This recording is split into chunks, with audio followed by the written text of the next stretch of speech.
अस्सलाम वालेकुम नाज़रीन, मैं हूं असद अली तूर अपने प्रोग्राम असद तूर अनसेंसर्ड के साथ। और आज जो हम बात करेंगे, एक तो हम बात करेंगे कि नून लीग क्यों शहबाज शरीफ के जो तजवीज़ थी एक नेशनल गवर्नमेंट की, एक कौमी हुकूमत के क़याम की, उससे फ़ासला इख्तियार कर रही है।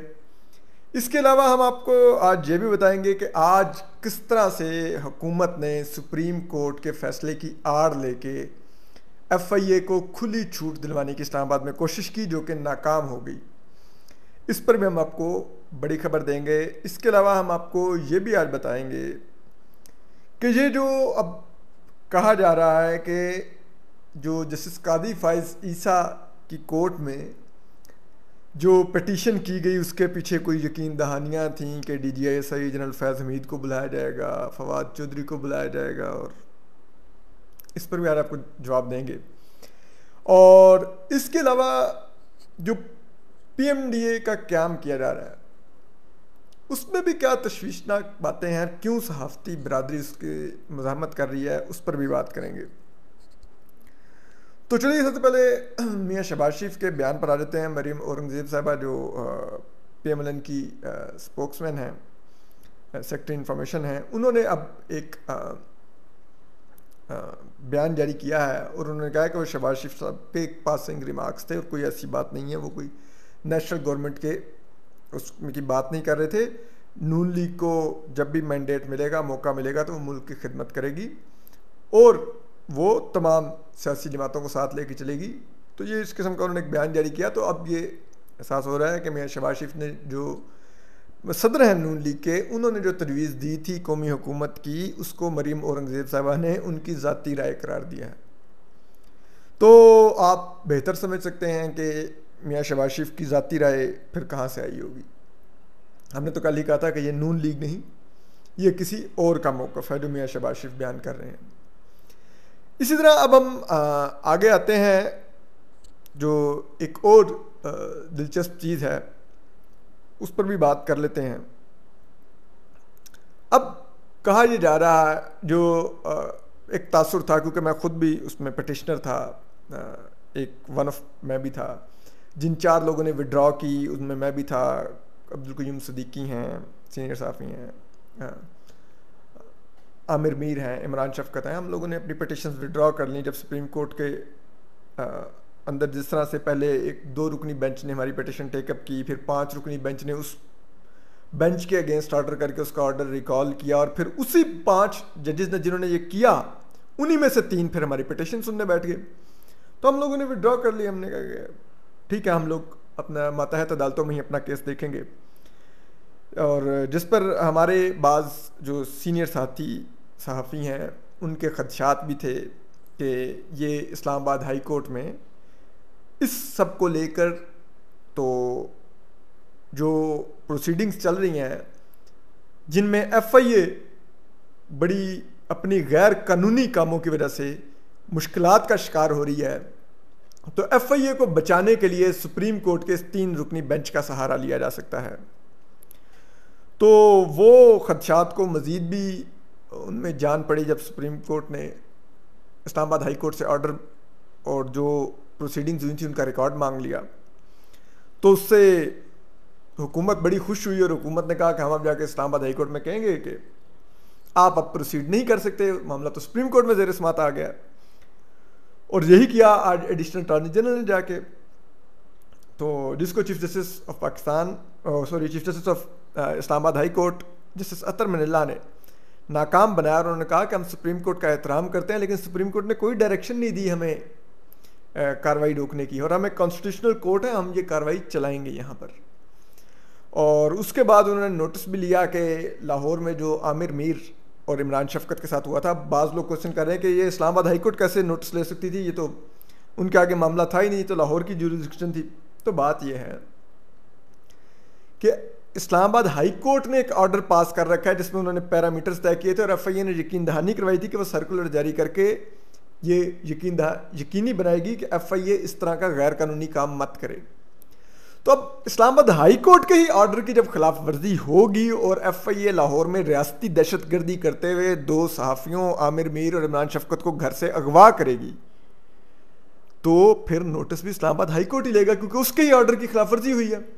तो इसलिए जस्टिस अतर मिल्ला ने आज ये मामला भी टेकअप कर लिया और उसके ऊपर अब 27 सितंबर की तारीख मुकर्रर हुई है और इसमें FIA को इस्लामाबाद हाई कोर्ट ने हुक्म दिया है कि वो जो लाहौर में जिन अफसरान ने साइबर क्राइम विंग के ये रियासती दहशतगर्दी की, अगवा किया 2 सहाफ़ियों को, गुंडागर्दी की, उनके खिलाफ कार्रवाई करे और बताए क्या कार्रवाई की है।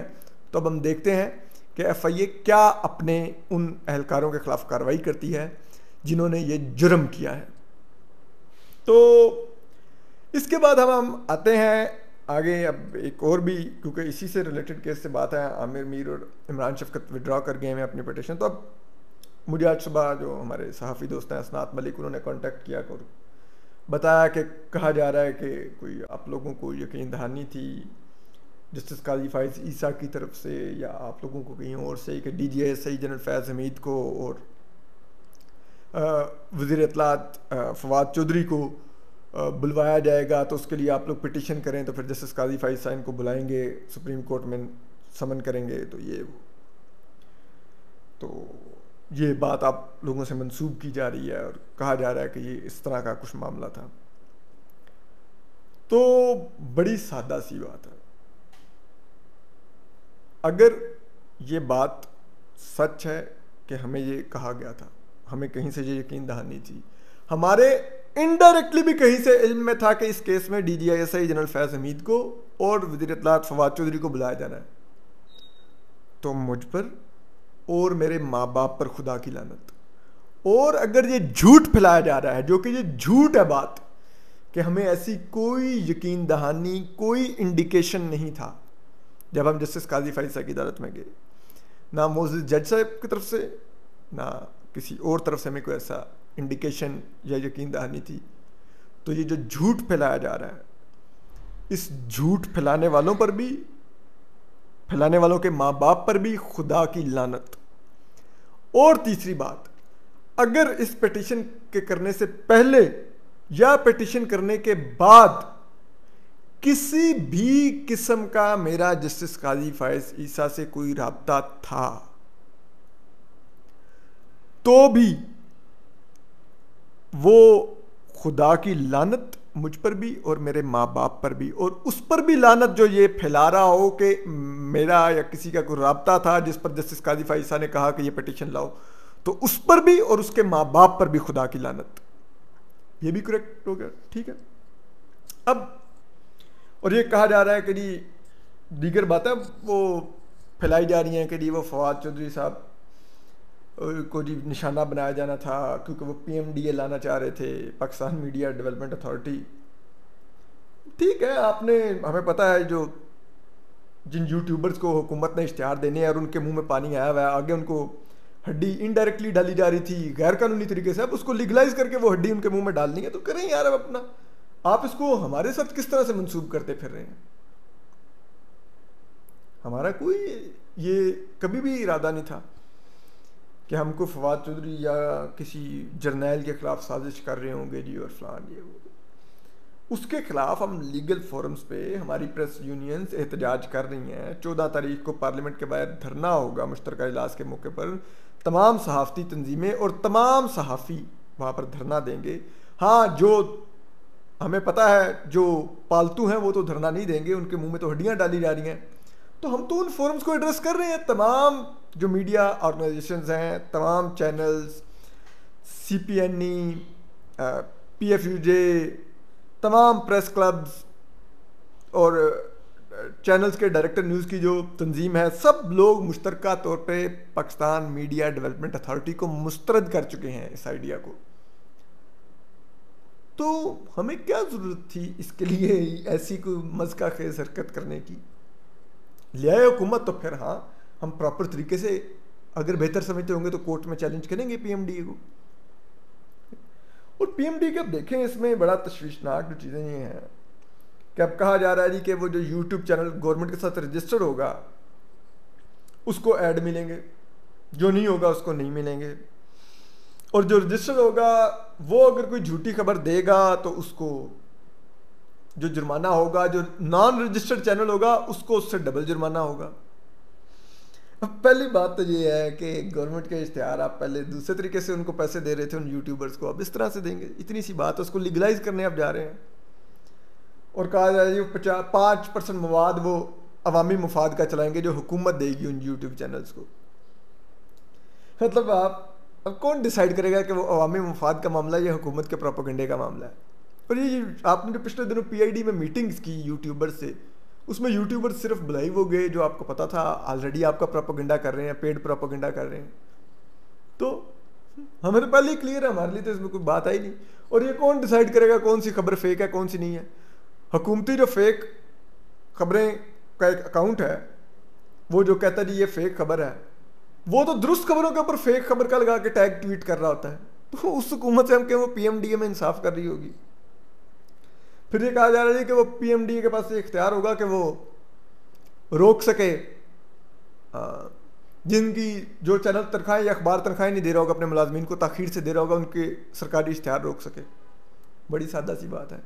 जो हुकूमती गुन गा रहे होंगे वो चाहे तनख्वाहें नहीं भी देंगे तो हुकूमत नहीं रोकेगी। जो हुकूमती गुन नहीं गा रहे होंगे उनकी 10 दिन भी तनख्वाह रेट होगी तो हुकूमत इश्तिहार रोक के उनको माशी तौर पर उनका ऐसा कत्ल करेगी कि वो अखबार और चैनल ही बंद हो जाए या वो फिर हुकूमत के आगे झुक जाए। ये एक टूल बना रहे हैं आप। फिर ये कहा जाए कि PMDA की जो ट्रिब्यूनल्स होंगे वहाँ से जो पेनल्टी या जुर्माना या सज़ा होगी उसके खिलाफ सिर्फ सुप्रीम कोर्ट में अपील की जा सकेगी, इस्लामाबाद हाई कोर्ट या किसी भी हाई कोर्ट में अपील नहीं की जा सकेगी। वजह क्या है?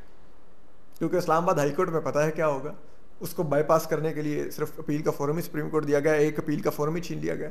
तो इस तरह का ड्रैकोनियन तरीका जो सेंसरशिप की गई है इस मुल्क में, उस सेंसरशिप को लीगलाइज करने की जो कोशिश की जा रही है, और जो मेन स्ट्रीम मीडिया को पहले सेंसर कर दिया गया, अब सिर्फ यूट्यूब ही रह गया जो सेंसर नहीं है अभी तक, उसको सेंसर करने के लिए अब जो इस हद तक ये हुकूमत जा रही है, सारा मामला इतना है। और आप हमें सुनवा रहे हैं कि कौन क्या कर रहा है, कौन किस, छोड़िए, हमें सब मालूम है क्या हो रहा है यहाँ पर। तो बहरहाल अपना ख्याल रखिए, सलामत रहिए, अल्लाह हाफिज़।